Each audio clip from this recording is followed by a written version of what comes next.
liberta, ela transforma.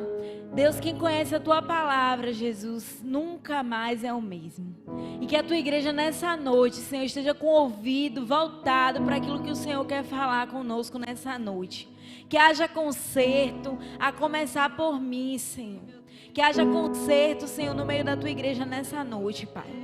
Que os teus filhos, Senhor, estejam atentos à tua voz. Tira toda distração, tudo aquilo, Senhor, que venha distrair o teu povo, Senhor, para não prestar atenção na tua palavra. Que nessa noite, Senhor, o Senhor jogue por terra no nome de Jesus. Nós te entregamos, Senhor, os dízimos e as ofertas, Senhor, que foram depositados aqui em tua casa. Abençoa os teus filhos, Pai, aqueles que dizimaram e que ofertaram. Abre, Senhor, as portas do céu. Deus, derrama chuva de bênção. Deus, que os teus filhos sejam prósperos, Senhor, não só financeiramente, mas em tudo, Senhor. Abençoa aquele também, Senhor, que não pôde hoje estar ofertando a Ti, Senhor, em quantia de dinheiro, mas que o Senhor possa também abrir, Senhor, as portas dos céus, que os Teus filhos também, Senhor, possam ter a oportunidade, Senhor, de dizimar e ofertar em Tua casa, Pai. Abençoa o preleitor nessa noite, nos dá um restante de culto em paz, em Tua presença, no nome de Jesus. Amém, Senhor. Assim nós passamos para quem é de direito.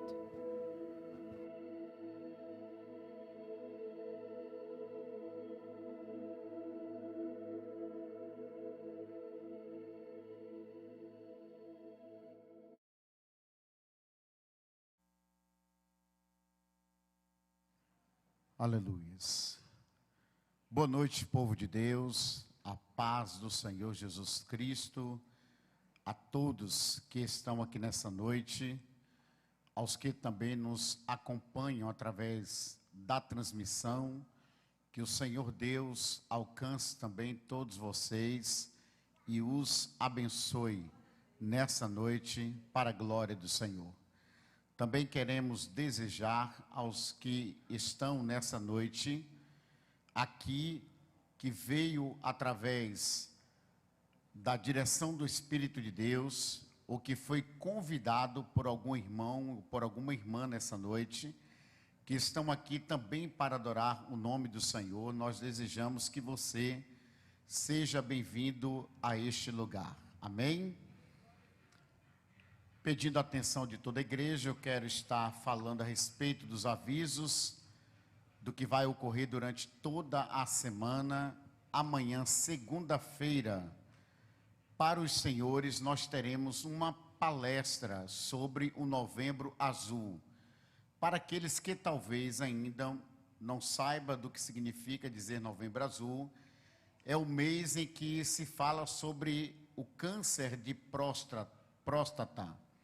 Então nós estaremos amanhã com o enfermeiro convidado pelo diácono Silvino, que é presidente dos senhores, para trazer essa palestra para todos os homens. Então nós convidamos todos os homens que fazem parte aqui do ministério, ou se você está nos visitando nessa noite, que está ouvindo esse aviso e desejar também estar conosco amanhã, seja bem-vindo. Com certeza será uma palestra que nos trará conhecimento acerca deste assunto.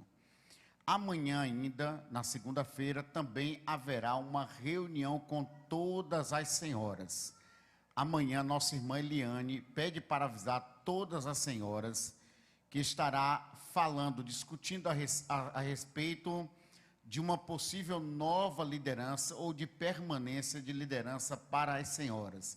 Então ela pede que todas as senhoras estejam presentes amanhã, amém? Então amanhã a senhora será às 19 horas e os senhores nós iniciaremos às 19h30 por conta da palestra, amém?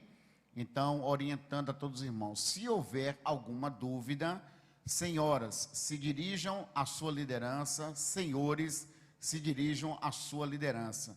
Não fique com dúvida e não leve para casa. Fale com eles, amém? Na terça-feira também será ensaio, não é isso? Na terça-feira, senhoras, será tanto essa conversa quanto também ensaio. Na terça-feira eu quero convidar todos os nossos irmãos para estarmos aqui, ouvindo também da palavra do Senhor. Na quarta-feira pela manhã, como é de costume, como é de costume, haverá oração de 8 às 9. Falando ainda da segunda-feira, que nós também temos oração, por conta dessa palestra, que nós não sabemos se vai avançar o horário, entendo melhor nós suspendermos o momento de oração na segunda-feira, viu, irmãos? Na segunda. Mas na quarta, de 8 às 9, oração, como é de costume. Quinta-feira à noite, nós teremos culto de libertação. E convidamos também toda a igreja para estarmos aqui adorando o nosso Deus. Domingo pela manhã, escola bíblica dominical. À noite, culto em família. Irmãos, eu estarei sempre falando a respeito desse assunto, ainda que seja, digamos assim, um pouco abusivo para os ouvidos dos nossos irmãos. O que, pastor?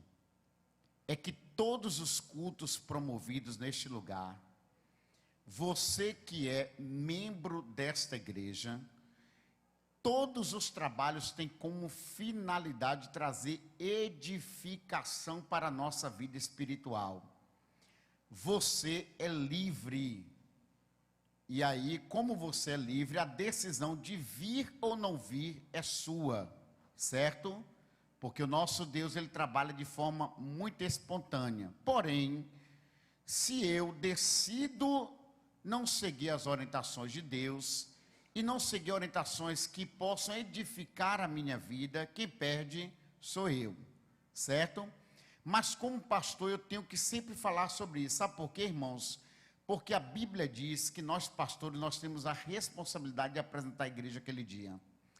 E aí eu não quero levar a culpa por ninguém, certo? Então eu vou continuar me esforçando, fazendo o meu trabalho pastoral, e os irmãos fazem seu trabalho como ovelha. Amém, amados? Então eu quero deixar sempre consciente essa questão, para que os irmãos não estejam enganados aí e desapercebidos, mas estejam conscientes quanto a essa questão. Amém, amados? Nós tivemos um trabalho na sexta e no sábado, um trabalho com o projeto Aviva-nos, aonde foi uma bênção, e eu quero estar louvando pela vida de toda a coordenação. Não vou citar nomes, toda a coordenação, todos que trabalharam, ainda que não estiveram na coordenação, mas que contribuíram. Eu quero parabenizá-los pelo excelente trabalho, aonde foi uma bênção. Também tivemos um estudo pela manhã, que estudo maravilhoso. Como pastor, fico muito triste, porque eu percebo a igreja não valorizando cultos como esse e perdendo informações que tragam edificação para as suas vidas. Volto a dizer, como eu digo algumas vezes, eu não vou compreender, vou morrer e não compreender como é que alguém se declara um cristão e não gosta de estudo da palavra. Eu vou morrer e não vou entender isso. Mas tudo bem, você é livre, certo? A irmã Terezinha costuma dizer que conhecimento não ocupa lugar. Ela está correta. Conhecimento não ocupa lugar. Todo conhecimento que nós tivermos, ainda haverá lugar na nossa vida para mais conhecimento. Então, eu estou dizendo tudo isso para que de alguma forma o Senhor te desperte, o Senhor abra os seus olhos, ou melhor dizendo, que você abra os seus olhos, porque Deus, Ele já está falando contigo nessa noite. Amém, amados? Que Deus continue nos abençoando no nome de Jesus.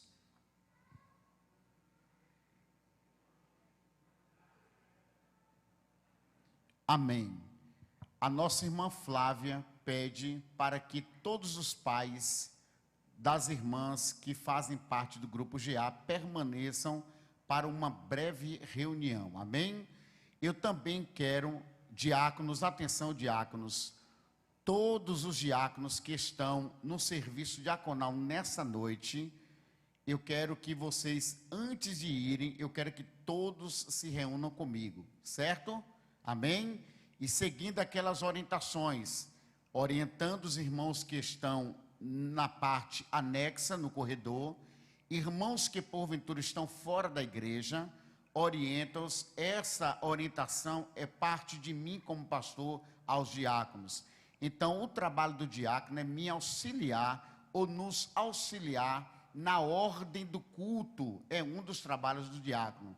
Então, você, irmão e irmão, se você vem para adorar, não há por que você ficar chateado com o diácono que está pedindo para que você adentre, para que você não fique no corredor, para que você não fique na parte de cima da igreja. Inclusive, eu quero que os diáconos vão também na parte superior de cima, para evitar que os irmãos estejam nesses lugares e batendo papo. É triste, é feio falarmos sobre isso, mas infelizmente nós cometemos esse erro, certo? Então está aí a orientação para todos. Então, neste momento, eu quero convidar a amada igreja do Senhor para que abram suas Bíblias no Salmo de número 46. Salmo de número 46, versículo de número 1.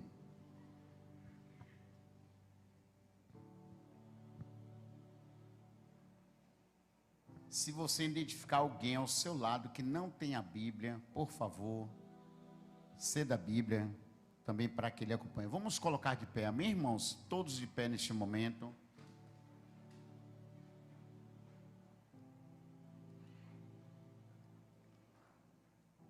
Todos de pé nessa hora. Salmo de número 46. Deus é o nosso refúgio e fortaleza, socorro bem presente na angústia. Nosso Deus e Pai, Deus santo e maravilhoso, continuando na adoração do teu nome, nós pedimos que o Senhor, através da sua palavra, nos fortaleça nessa noite. Que o Senhor nos direcione mais uma vez. Que o Senhor, ó Deus, traga luz à nossa mente, ao nosso coração. Porque está escrito também nesta palavra, que lâmpada para os meus pés é a tua palavra e luz para os meus caminhos.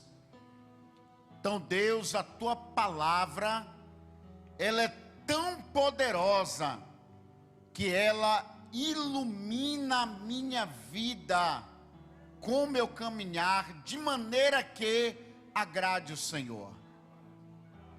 Ó Deus, que possamos, com esse pedido, também fazer a nossa parte, a parte de estarmos atentos, a parte, Deus, de não deixarmos com que o nosso pensamento viaje, saindo deste lugar e da meditação da tua palavra, mas que possamos tão somente nos voltar para ouvir a tua voz, se é que cremos, Deus, que quem o Senhor levanta para pregar, para ministrar um louvor, é o Senhor falando através dele ou dela. Porque se nós não acreditarmos nisso, Deus, correremos um risco sério de não ouvir a tua voz.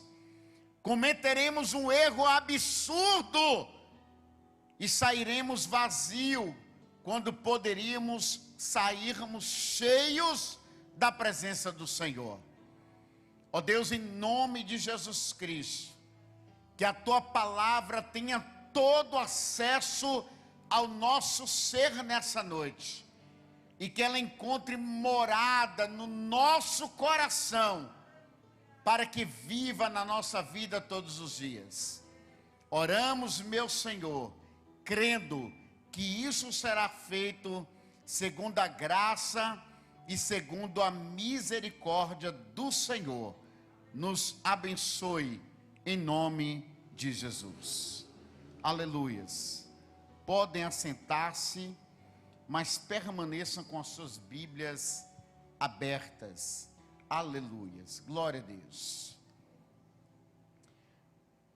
Então nós lemos o Salmo de número 46.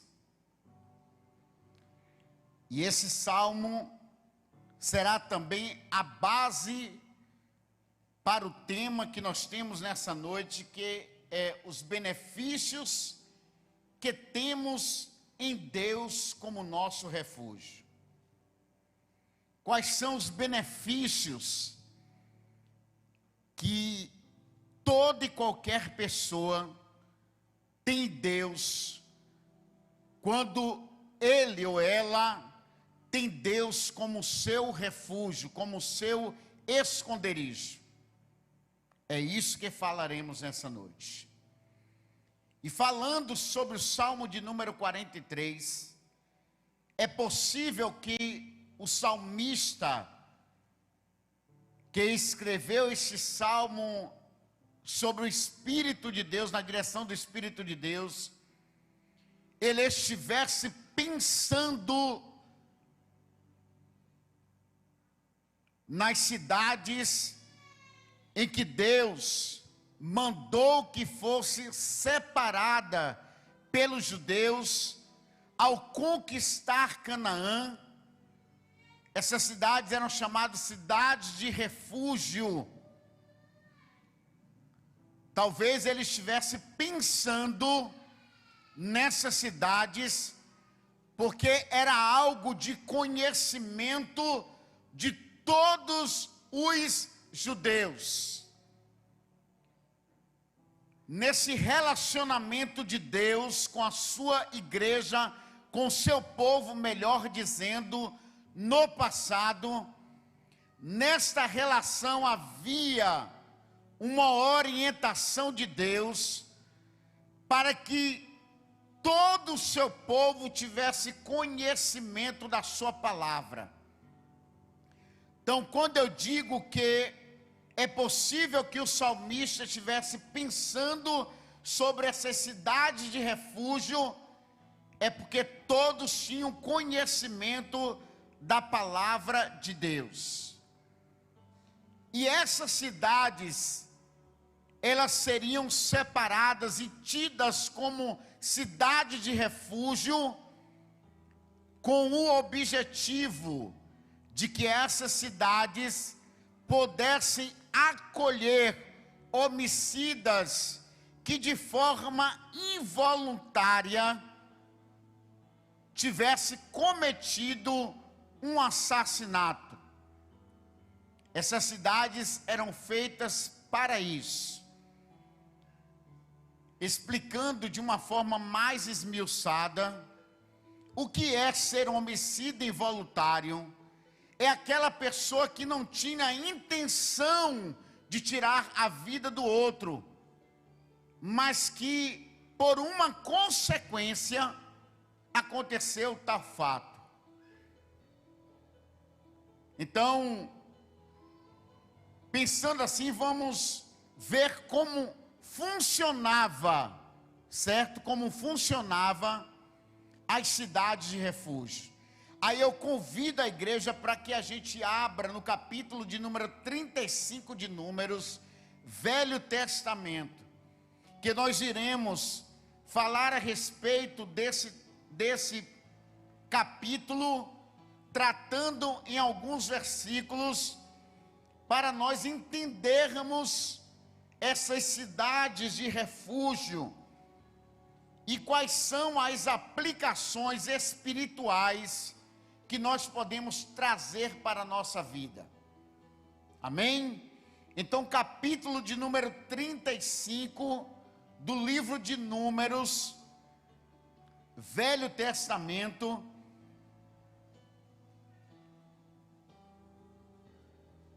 Nós iremos ler o versículo de número 11. Aleluias. Que nos diz assim, se alguém ainda não encontrou, apenas ouça. versículo 11 do capítulo de número 35 de Números: fazei com que vos estejam à mão cidades que vos sirvam de cidade de refúgio, para que ali se acolha o homicida que ferir alguma alma por erro. Observe, Deus ordenou para que Moisés falasse ao povo que quando eles adentrassem na cidade de Canaã, naquela região, eles separassem cidades, e diz a palavra que essa cidade deveriam estar à mão, ou seja, de fácil acesso,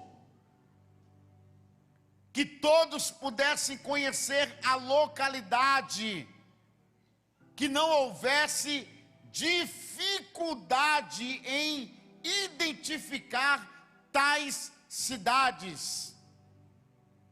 Se nós observarmos o mapa de Israel, veremos que essas cidades foram divididas de maneira muito direcionada por Deus, que de fato deu a possibilidade de que tais pessoas que cometessem um homicídio por erro, sem intenção, pudessem alcançar essas cidades.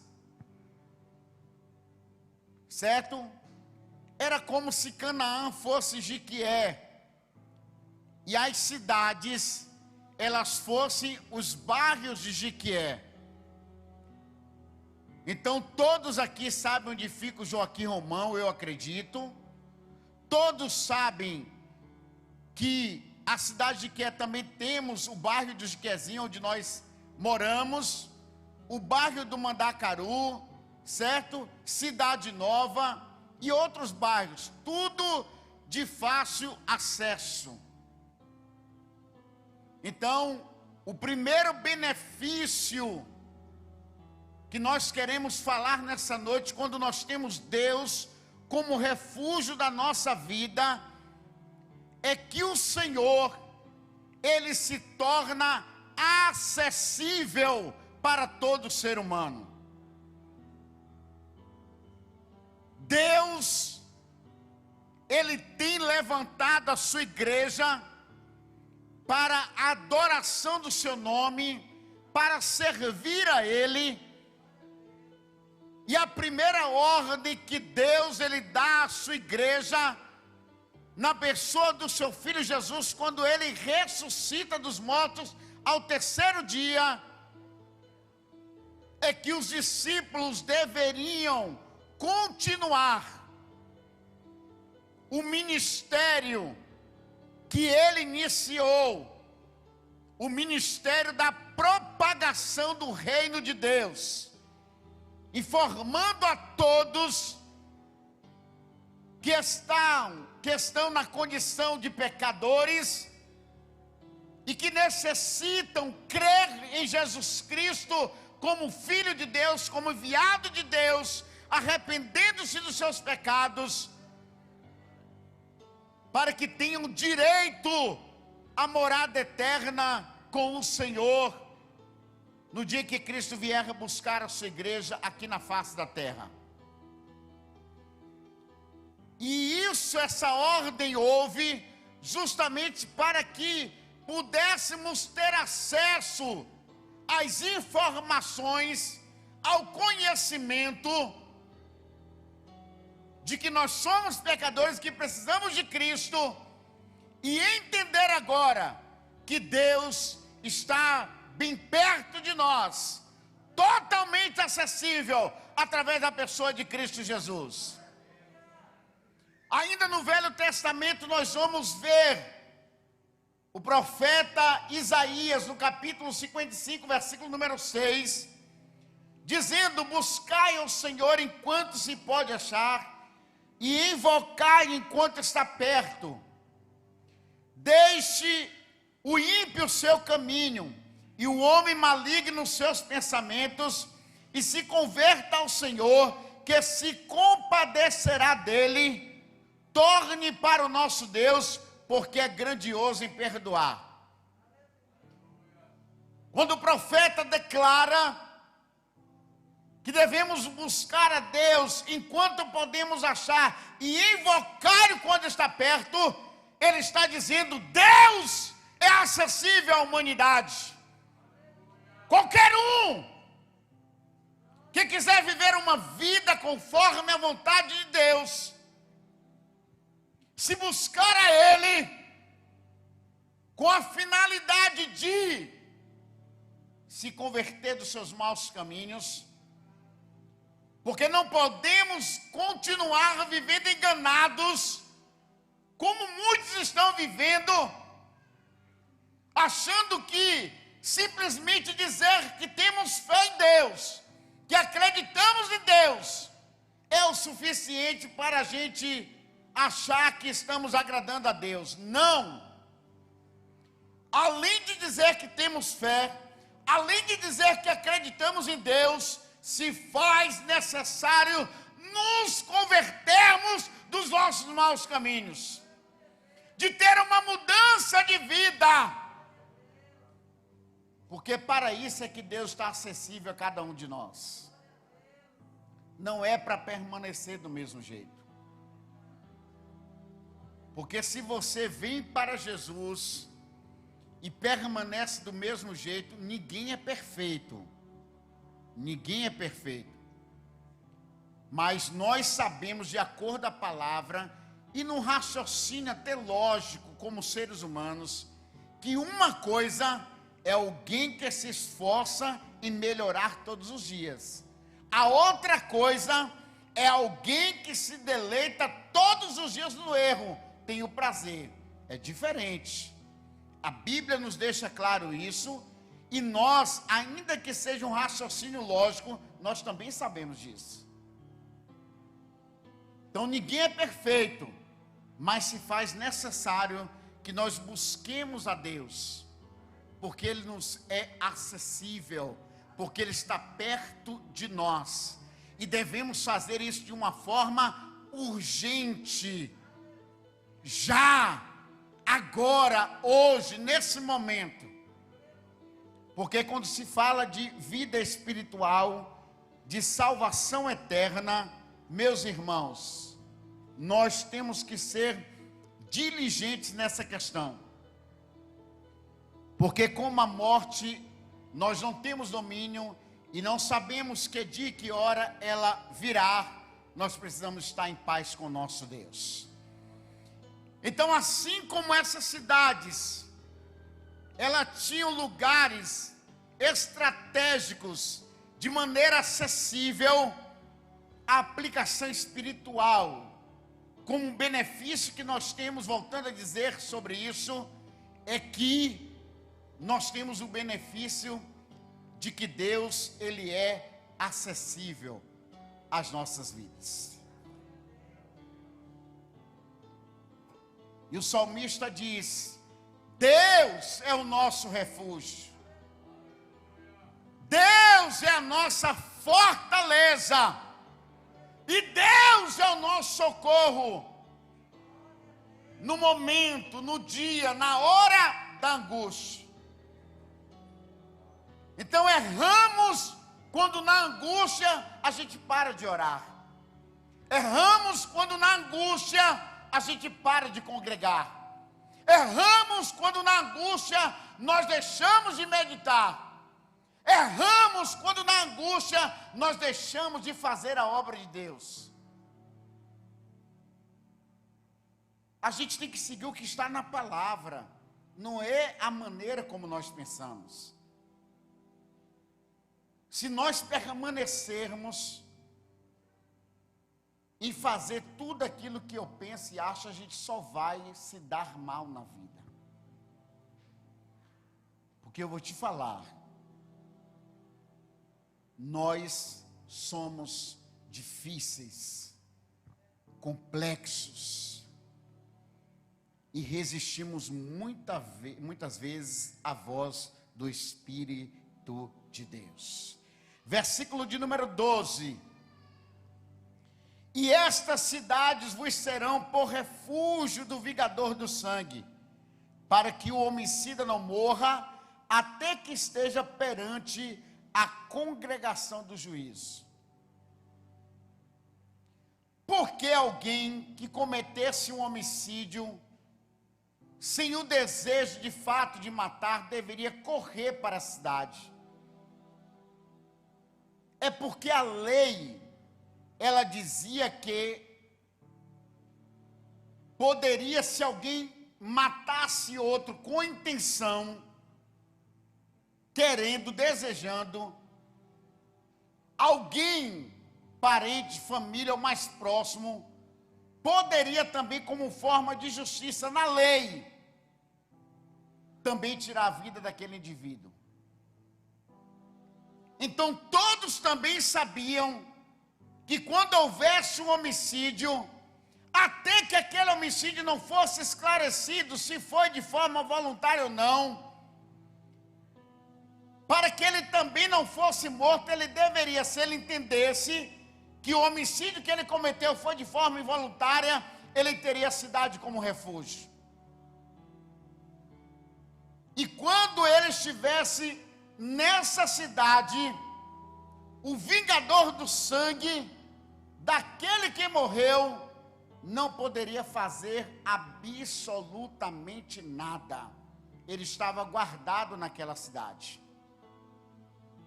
E claro, para ser julgado, para verificar-se se de fato o homicídio ocorrido, o que é homicídio? É matar uma outra pessoa, irmãos.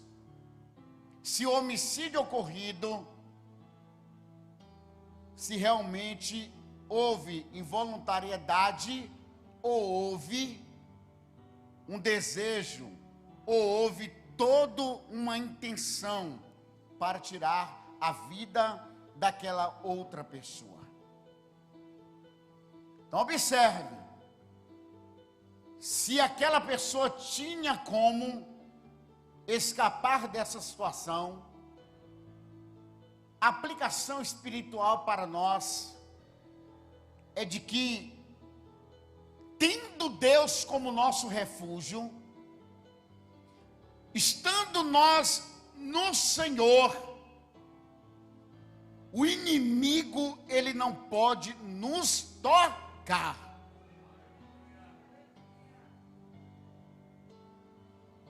Se nós estivermos em Cristo Jesus, se nós estivermos alicerçados em Deus, o diabo, ele não pode nos tocar, a não ser que, dentro de um propósito, ainda que estejamos com a nossa vida no altar, Deus, ele permita tal coisa. A história de Jó nos revela isso, e devemos entender que isso não vai acontecer de forma todos os dias, mas somente no propósito de Deus, para algo específico, porque a finalidade de Deus em permitir que o nosso irmão Jó pudesse passar por tudo aquilo, é que hoje nós tiramos uma grande lição na história desse homem de Deus. E várias aplicações nós podemos fazer para a nossa vida espiritual dentro da vida de Jó. Então, igreja, enquanto houver permanência sua em Deus, o inimigo não poderá lhe tocar. Em 1 João capítulo 5, versículo 18, ele vai nos falar sobre isso. Ele diz: sabemos que todo aquele que é nascido de Deus não peca, mas o que de Deus é gerado conserva-se a si mesmo, e o maligno não lhe toca. Mas pastor, talvez você esteja aí, eu não estou entendendo esse texto, porque João disse que aquele que é gerado de Deus não peca. Mas nós pecamos, pastor. Claro, nós pecamos. O que João está falando aqui é do pecado em que você se deleita, do pecado que você tem prazer. Porque se você está em Cristo e você ainda continua se deleitando no pecado, porque estando em Jesus, o Espírito de Deus trabalha em nossas vidas de maneira que nós não nos deleitamos no pecado. Pecamos porque somos imperfeitos, mas ao pecarmos, tendo em nós o Espírito de Deus, que fez morada com a aceitação da pessoa de Cristo, o Espírito de Deus nos fará entender que nós erramos, e se nós estamos em Cristo, nós iremos sentir isso, iremos pedir perdão a Deus. Então João está falando que aquele que é gerado de Deus não peca em que sentido? Não continua tendo prazer, mergulhando, não permanece no mundo, está em Cristo Jesus. E quando assim nós estamos, diz João, inspirado pelo Espírito de Deus, que o inimigo não nos toca. E aí, a gente é alertado também nessa noite, igreja e visitantes. Então não está em Cristo, vivendo uma vida deliberada no pecado, é darmos ao adversário de nossas vidas a liberdade para que ele atue em nosso ser.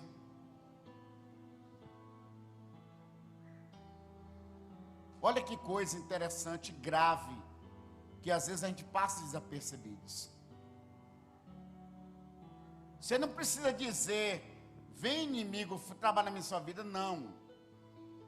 Jesus ele disse que nós conhecemos a árvore pelo fruto. Se o fruto é ruim, a árvore é ruim, se o fruto é bom, a árvore é boa. Ou seja, o nosso comportamento denuncia-nos quem de fato nós somos, se servos ou não servos, se fiéis ou não fiéis. Então, o benefício é que estando no Senhor, o inimigo não nos toca.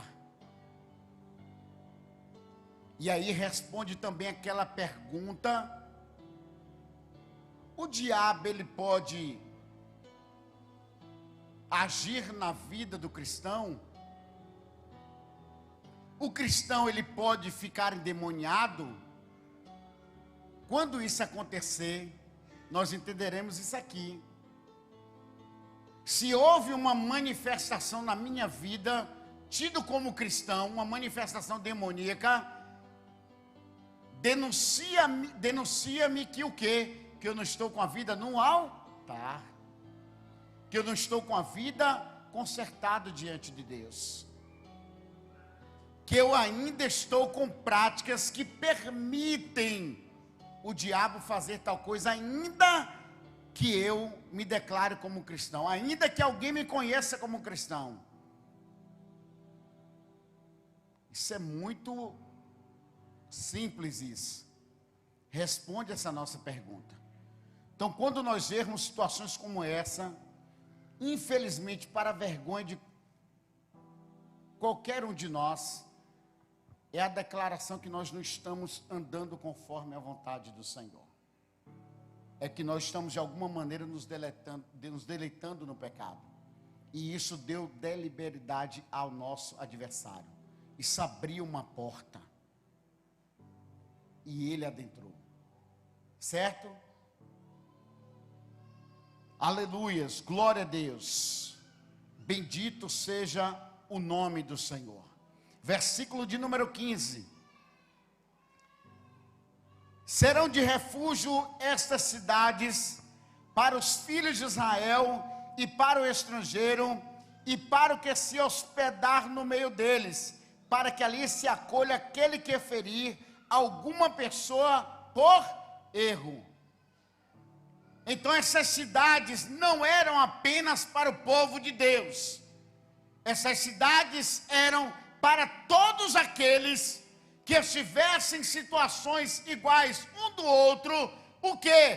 Cometeram homicídio por erro, equivocadamente, sem ter a intenção, aconteceu. Eu estava destelhando a minha casa, e pensando eu que não havia ninguém no quintal, eu estava lançando a telha, uma daquelas telhas jogada por mim, caiu na cabeça de alguém, e feriu de maneira que essa pessoa veio a óbito, morreu. Então, se eu tivesse uma cidade como essa, eu deveria correr para essa cidade, para que o meu caso fosse julgado. Era isso que ia acontecer. Então, era para todos. A cidade de refúgio era para todos. Aplicação espiritual, irmãos. Benefícios para quem tem Deus como seu refúgio.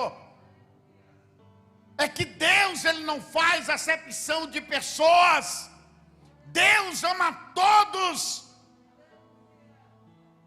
Essa diferenciação quem faz somos nós, pecadores, duros de coração, que muitas vezes com o nosso orgulho, com o nosso egoísmo, com as nossas falhas, fazemos diferença entre um e outro, quando na verdade Deus ama a todos. Deus ama a todos. Então nós temos que ter o cuidado de não estarmos menosprezando nenhum próximo nosso, nenhum irmão nosso, porque como benefício de Deus, como nosso refúgio, é que todos são iguais perante o Senhor.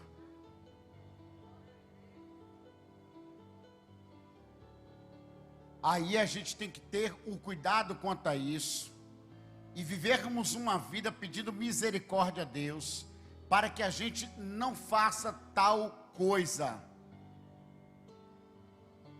que não façamos tal coisa, porque a cidade era para todos. Lembre-se da história de Cornélio, no capítulo 10 de Atos.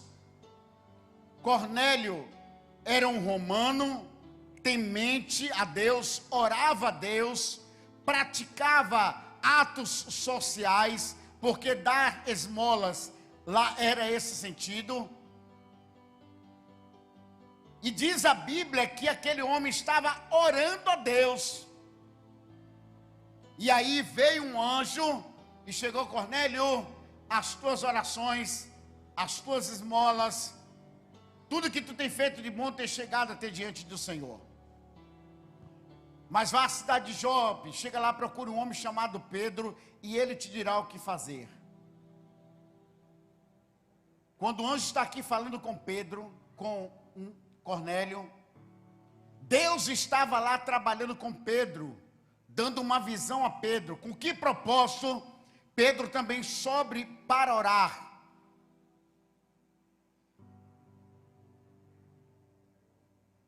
Cornélio estava 3 horas da tarde orando no dia anterior. No outro dia, um dia após, estava Pedro orando por volta do meio-dia. E Deus então dá uma visão a Pedro. Ele traz um lençol, aonde havia vários animais, dos quais os judeus, pela lei, não poderiam comer.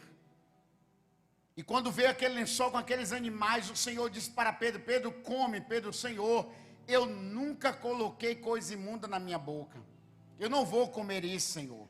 E Deus disse: não faça imundo aquilo que eu santifiquei. E Pedro ficou sem entender aquilo, mas aí chegam os homens enviados por Cornélio, e o Espírito de Deus fala com Pedro: Pedro, desce, porque existem homens que estão te procurando, e não deixe de ir com eles, vá com eles. E Pedro então faz isso, vai com aqueles homens dizem: olha, Cornélio, nosso Senhor, mandou que viéssemos aqui. É um homem que tem um testemunho diante da sociedade, é um homem que ora, é um homem temente a Deus. E Pedro então foi. Chegando lá na casa de Cornélio, exatamente no capítulo número 34, depois de Cornélio explicar para ele o que havia tido como visão, ele diz o seguinte: e abrindo Pedro a boca, disse: reconheço por verdade que Deus não faz acepção de pessoas. A ideia de Pedro como judeu é que Jesus só tinha salvação para a nação dos judeus, que os gentios, ou seja, todos aqueles que não eram judeus, não teriam direito. E Deus então trouxe aquela visão para mostrar a Pedro de que ele estava equivocado nesse sentido, e que a salvação não era apenas para os judeus, mas era para todos aqueles que acreditavam no Senhor, no nosso Deus. E fica a lição também, que se Cornélio era um homem de oração, se Cornélio era um homem temente a Deus, se Cornélio era um homem que praticava bens, bondade, se ele precisava ouvir a mensagem do Evangelho, você, meu irmão, minha irmã, visitante, que nos ouve através dessa transmissão, se a sua condição é essa diante do Senhor, eu quero te informar que, assim como Cornélio, você precisa receber a palavra de salvação. Porque Jesus disse que sem Ele nós não poderemos chegar a ter Deus. É preciso aceitar o Evangelho, é preciso confessar a Cristo como Senhor e como Salvador de sua vida. Ainda que você tenha todas essas características na sua vida, se faz necessário. Então, a cidade de refúgio era para todos. Deus, Ele não faz acepção de pessoas. Que eu e você tomemos cuidado da maneira como nós procedemos uns com os outros. Que tenhamos a consciência de que nós não estamos diferenciando alguém, de que nós não estamos fazendo acepção de pessoas, que possamos ter cuidado com isso. Então, que nós possamos nos despertar para esse sentido na presença do Senhor. Versículo 26 e 27 nos diz: porém, se de alguma maneira o homicida sair dos termos da cidade, do seu refúgio, onde se tinha acolhido, e o vingador do sangue o achar fora dos termos da cidade do refúgio, se o vingador do sangue matar o homicida, não será culpado do sangue. Olha só, a Bíblia diz que uma vez que aquele homem que matou involuntariamente fosse para aquela cidade, ele estaria o quê? Guardado. O vingador do sangue, aquela pessoa que se levantou dentre a família, o mais próximo, que queria vingar aquela pessoa, se ele fosse atrás do homicida, e quando chegasse lá, aquele homicida estivesse dentro da cidade, ele não poderia entrar, ele não poderia matar. Mas a Bíblia também nos diz que se porventura este homicida resolvesse, não no tempo determinado, sair aos arredores daquela cidade, e o vingador o encontrasse, ele poderia matar e não seria penalizado por isso. Eu disse que quando nós estivermos em Cristo, nós estaremos guardados e que o inimigo não nos toca. Aplicação espiritual para a nossa vida é que quando nós saímos de Cristo, nós estamos dando liberdade para o inimigo atuar na nossa vida, de maneira que talvez nós cheguemos até a morte, tanto espiritual quanto física. Irmãos, não levar a vida cristã a sério é um perigo terrível. As pessoas não têm entendido o que de fato é viver Cristo Jesus. Vida cristã não é fácil, mas também não é impossível. E uma vez que nós tomamos a decisão de servir ao Senhor, temos que levar isso de maneira séria. Porque o nosso inimigo, ele vai estar sempre buscando um momento para tentar tragar as nossas vidas. Nós vemos o relato do próprio Jesus em João capítulo 10, falando da figura do ladrão, mas informando acerca da atuação do adversário. Ele diz: o ladrão vem senão para roubar, matar e destruir, mas eu vim para que tenham vida e a tenham com abundância. Jesus estava falando ali das ações do inimigo de nossas vidas. Nós vamos encontrar Pedro lá no capítulo 5, versículo número 8, muito conhecido: sede sóbrios, vigiai, porque o diabo, o vosso adversário, anda em derredor, bramando como leão, buscando a quem possa tragar. O inimigo das nossas vidas, ele só quer uma oportunidade para nos alcançar e para nos destruir. Isso é sério, igreja. Isso é sério, visitante. Então precisamos urgentemente correr para Cristo. Talvez o vingador do sangue ficasse ali, acampasse próximo àquela cidade. Como ele entendia que a lei dizia que só estava protegido enquanto estivesse lá, e que se a pessoa saísse dali, sairia da proteção e ele poderia matá-lo, certamente, quem sabe, muitos não ficaram ali acampados, dias, noites, esperando só um momento. É assim que o nosso adversário age. É assim que o nosso inimigo atua. E a Bíblia nos revela isso. Vigiem, sejam sóbrios, equilibrados. Não vacilem na fé de vocês. Porque nós temos um adversário.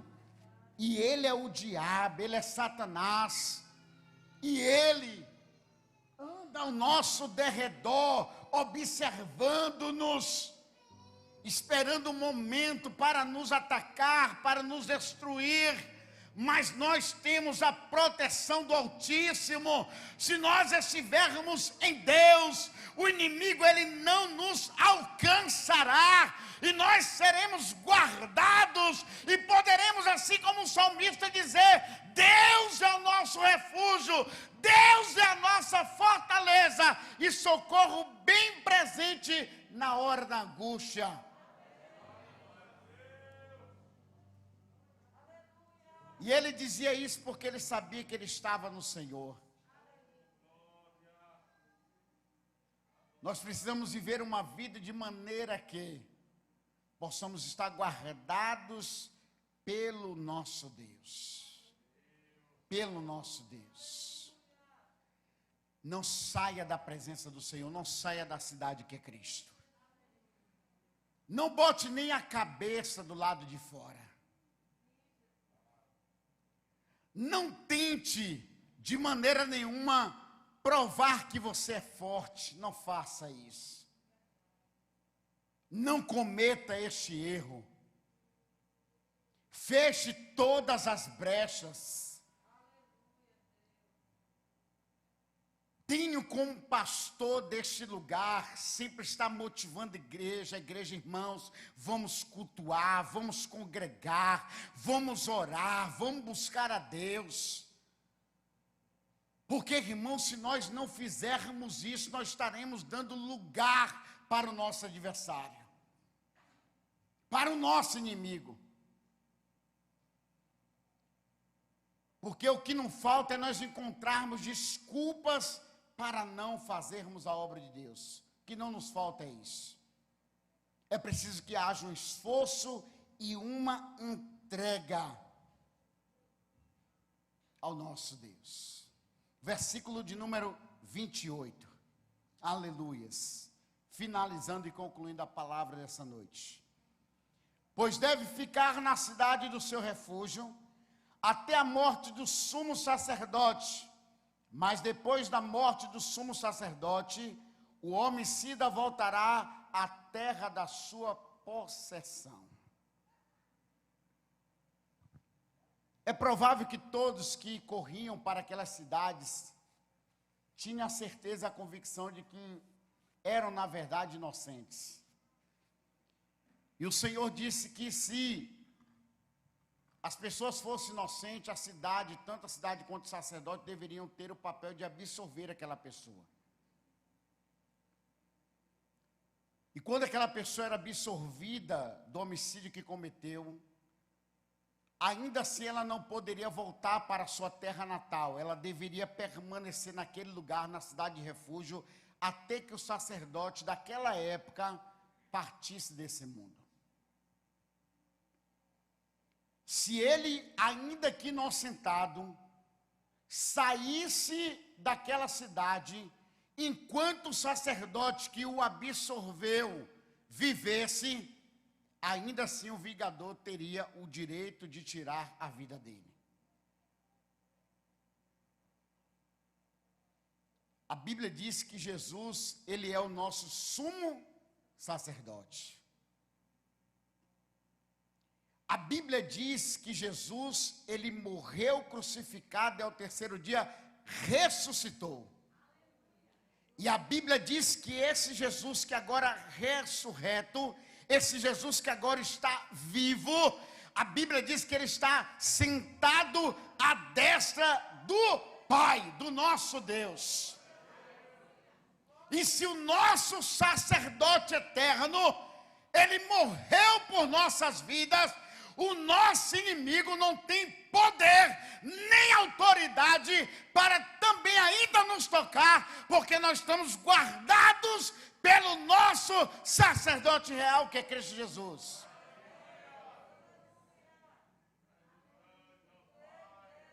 Ele deveria voltar para a sua terra natal na morte do seu sacerdote. A aplicação espiritual é que, com a morte do sacerdote Jesus, nós poderemos voltar à nossa terra natal, que não é aqui na terra, mas é na eternidade, irmãos. Estarmos com o Senhor eternamente, porque diz a palavra que nós somos forasteiros e peregrinos, que a nossa cidade não é terrena, mas a nossa cidade é celestial.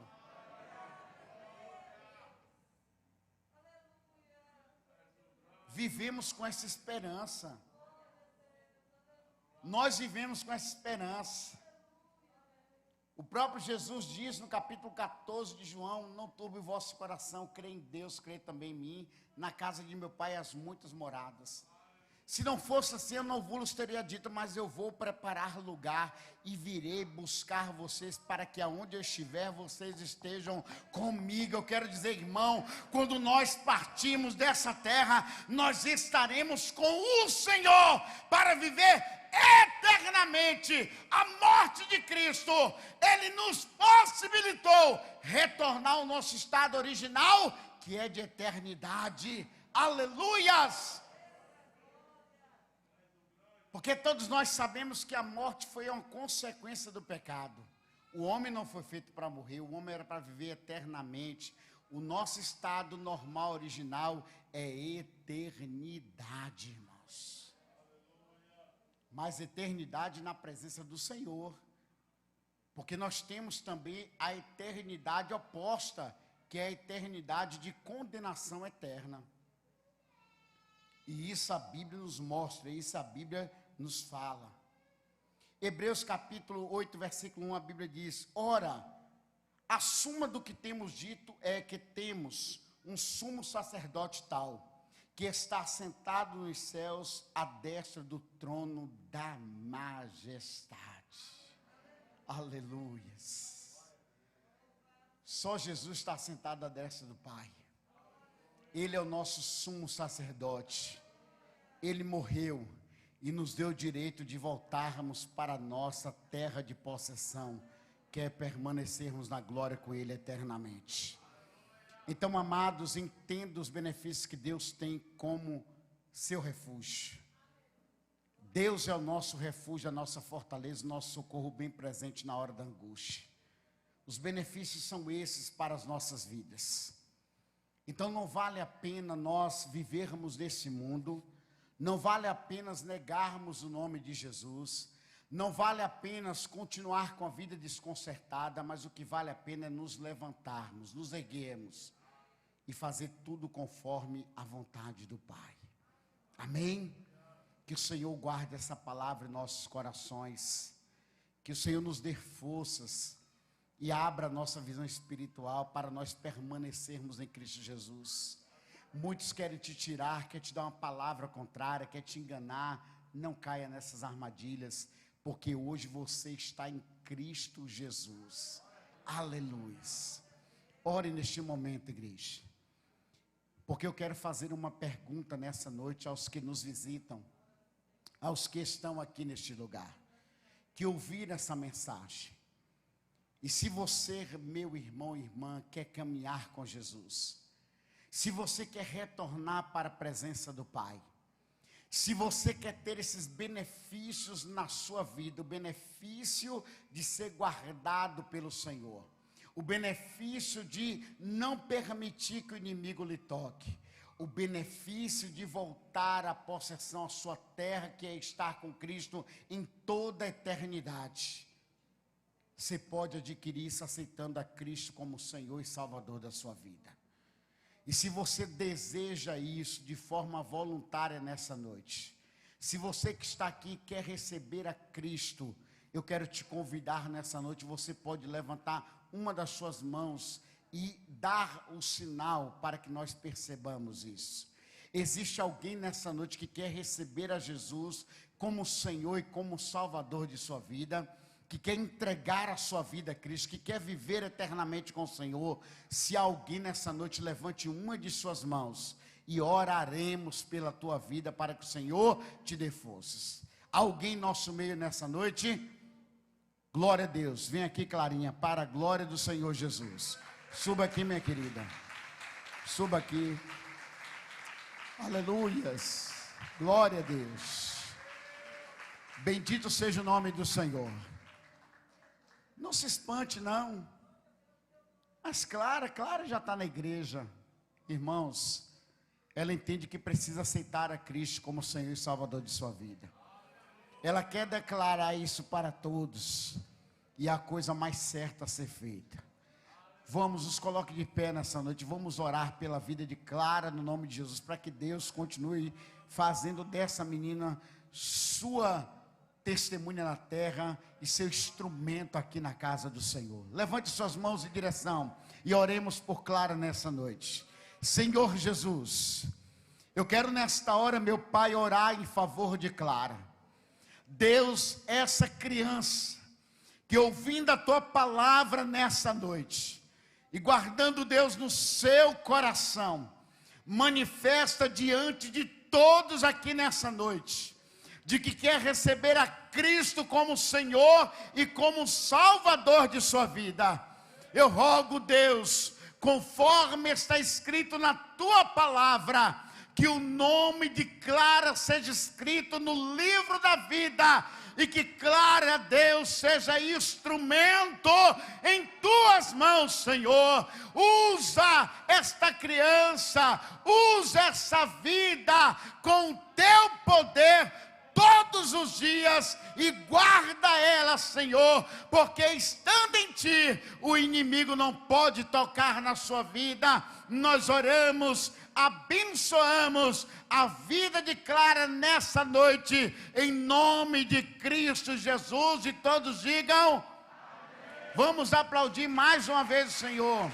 Deus te abençoe, minha santa. Glória a Deus. Aleluias, bendito seja o nome do Senhor, glória seja dado nosso Deus. Que Clara sirva de exemplo para muitas crianças aqui nessa noite, e muitos filhos de crentes, amém? em nome de Jesus. Se ela entendeu isso, se ela sentiu isso, ela teria que ser feito isso. E você fez a coisa certa, Clara, para a glória do nosso Deus. Amém? Vamos orar então, Senhor, e agradecer o nosso Deus. Lembrando, todos os pais das meninas que estão no grupo já permaneçam para uma reunião breve. Os diáconos, antes de orar, eu quero ter uma conversa com todos vocês, antes de sair. Amém? Quero ter uma conversa com todos que estão de serviço hoje à noite. Amém, amados? Oremos. Nosso Deus e Pai, bendito seja o nome do Senhor. Glórias sejam dados a Ti, pela Tua palavra nessa noite, pela conversão de uma vida, meu Senhor. Deus, quando eu ouço testemunhos de muitos dos Teus servos, que Te aceitaram tendo 9 anos de idade, 5 anos de idade, e que hoje permanecem firmes em Tua palavra, meu Deus, eu vejo isso se cumprindo na vida de muitos, e se cumprindo na vida de Clara nessa noite. Deus, que o Senhor continue abençoando a vida dela, abençoando a vida de cada um de nós. Meu Senhor amado, nós usamos também esse tempo para apresentar em Tuas mãos a vida da nossa irmã Mera. Meu Senhor amado, a Tua filha, Deus, que está internada, a Tua filha, Deus, que existe uma possibilidade de retornar à UTI. E nós oramos pela vida dela e pedindo, Deus, ser o socorro, ser a fortaleza, ser, ó Deus, um refúgio para a vida da Tua filha. Guarda ela, faz o Teu querer, Senhor, manifesta o Teu poder sobre aquela vida. Oramos e agradecemos a Ti nesta noite por tudo. Nos leve em paz, em nome de Cristo Jesus. Lembrando que algumas pizzas vendendo ali fora é em pró aqui do som aqui da igreja. Que Deus abençoe a todos, amém? Vão em paz, muito obrigado mais uma vez a todos que nos visitaram.